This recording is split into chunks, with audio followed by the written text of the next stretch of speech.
Hi, Dr. Nemechek here. I want to touch on kind of the variety of things that make people hungry.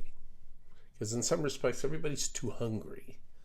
You know, a surprising number of people, if I talk to them about like intermittent fasting, where you wake up and you don't have lunch, you don't eat anything till lunch, they'll be like, oh, I can't do that. No, oh, no. So what is that? And what things are going on here that you can look at if you're like, God, I feel hungry all the time? How can you look at that and maybe break down the problems and kind of solve that? So, one, hunger is a natural reflex, right? It's to help keep us alive, and so it's, you know, as your calorie stores are kind of not keeping pace, the brain knows make you hungry.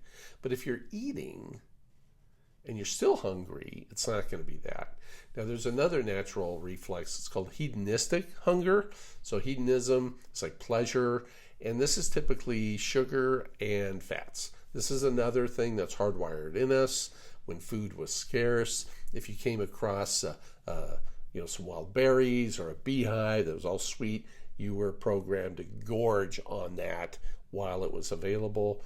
And then if you had an animal that you killed and you were going to eat, the fat contains 3 times the amount of calories as protein.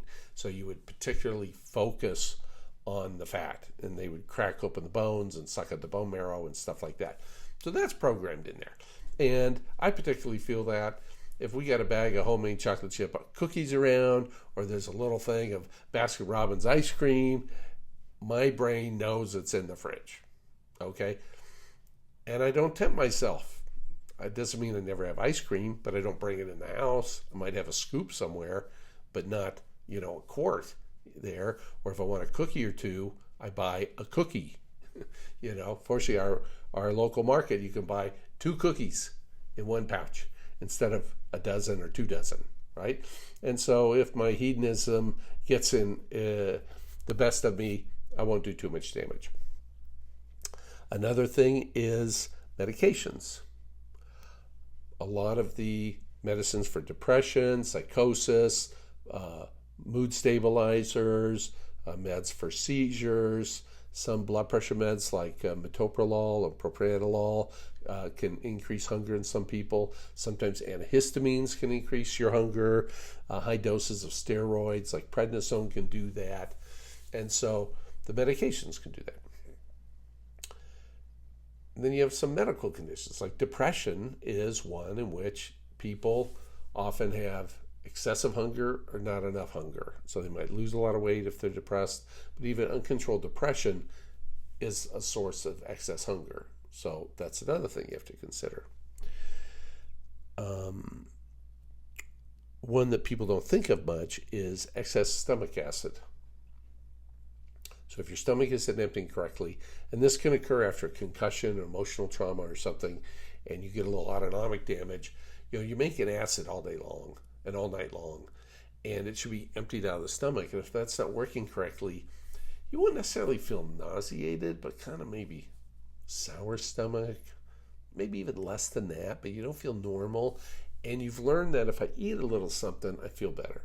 And what happens is the food will often both neutralize the stomach acid and gives you some relief there, and helps stimulate the stomach to empty it. So you get this little kind of reflex that I just need a little something. Now, how can you tell if you have that?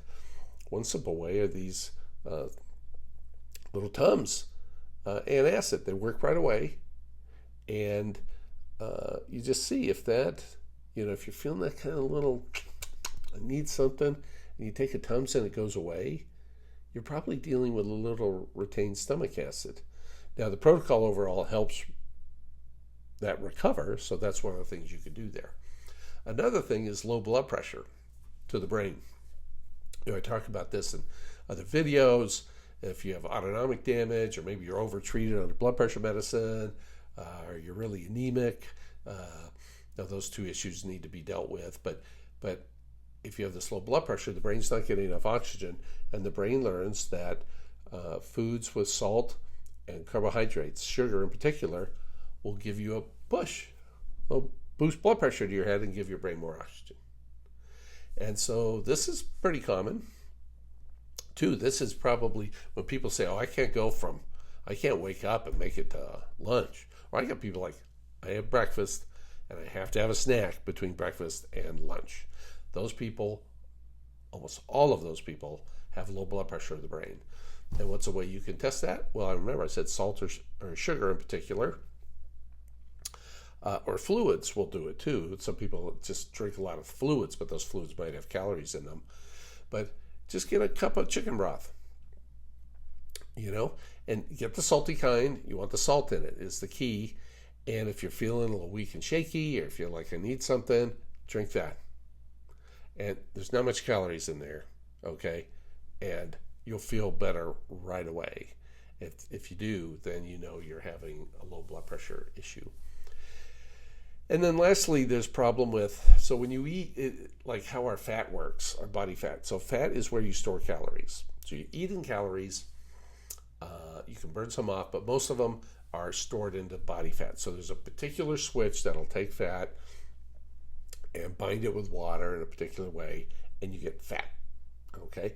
Now, between meals and at nighttime when you're sleeping, then that fat is broken down and the water is released. Those are different switches that make fat and break down fat, and sometimes the switch where people can't release fat isn't working correctly. Now, this is a difficult thing to show, by testing. It's been shown in some clinical studies. It's a lot of data in terms of animal studies. And what happens is if you can't release fat, calories from the fat, your blood sugars start dipping down.